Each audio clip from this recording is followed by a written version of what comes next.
महामहिम द्रौपदी मुर्मू मॅडम या कोल्हापूर जिल्ह्याच्या दौऱ्यावर येत्या 2 तारखेला येत आहेत. आपल्याला सगळ्यांना माहिती आहे की मागच्या वेळेला 28 तारखेला हा दौरा नियोजित झाला होता, पण कोल्हापूर जिल्ह्यामध्ये प्रचंड मोठी पूर परिस्थिती असल्यामुळे तो दौरा पुढे ढकलला होता आणि तो दौरा आता पुन्हा 2 तारखेला त्या ठिकाणी निश्चित केलेला आहे.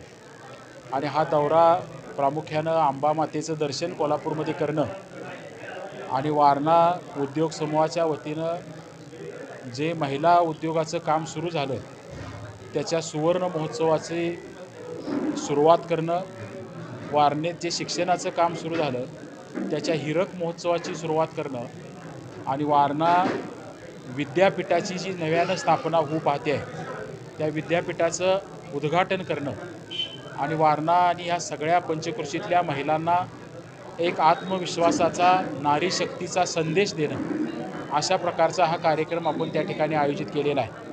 आणि अतिशय मोठं असं नियोजन 2 तारखेला वारणा नगरमध्ये आपण त्या ठिकाणी केलं आहे. मला आनंद होतो आहे की भारत देश स्वतंत्र झाल्यापासून कोल्हापूर जिल्ह्यामध्ये सार्वजनिक कार्यक्रम देशाच्या राष्ट्रपतींचा पहिल्यांदा त्या ठिकाणी संपन्न होतो आहे. आतापर्यंत फक्त प्रतिभाताई आल्या होत्या, पण त्या अंबामातेचं दर्शन घेऊन गेल्या होत्या, जाहीर कार्यक्रम झाला नव्हता. अब्दुल कलाम साहेब आले होते, पण ते राष्ट्रपतीची टर्म संपल्यानंतर आले होते. राष्ट्रपती असतानाचा जाहीर कार्यक्रम हा पहिल्यांदा त्या ठिकाणी होतो आहे. आणि आपला शाहूवाडी तालुका असेल, पन्हाळा तालुका असेल, आमच्या वारणा परिसरातले हातकलंगडे, वाळवा, शिराळा तालुक्यातली गावं असतील, 50,000पेक्षा जास्त महिलांच्या सहभागातनं एक ही महिला शक्तीची ताकद अभूतपूर्व अशी दाखवणारा, महिलांचा सन्मान करणारा हा सोहळा आपण त्या ठिकाणी संपन्न करतो आहे. या कार्यक्रमामध्ये सध्या महाराष्ट्राच्या प्रशासकीय प्रमुख पदावर सुद्धा एक महिला विराजमान आहे.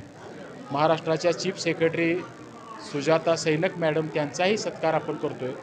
महाराष्ट्राच्या पोलीस दलाच्या प्रमुखपदीसुद्धा एक महिला विराजमान आहे, त्या DG रश्मी शुक्ला, त्यांचाही सन्मान आपण करतो आहे.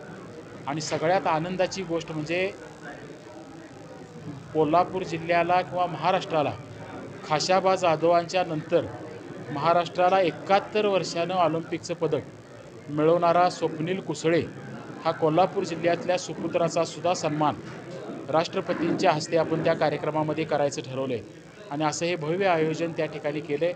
सगळ्या कार्यकर्त्यांनी आपला सहभाग देत असताना जास्तीत जास्त महिलांना नवा आत्मविश्वास देणारा, महिलांच्या शक्तीचा आदर करणारा या सोहळ्याचा आनंद घेण्याची संधी उपलब्ध करून द्यावी, असं आवाहन मी सगळ्या माझ्या सहकाऱ्यांना ह्या तुमच्या माध्यमाच्या माध्यमातून त्या ठिकाणी करतो. आला श्रावण श्रावण, दारी हिरवाईचं तोरण.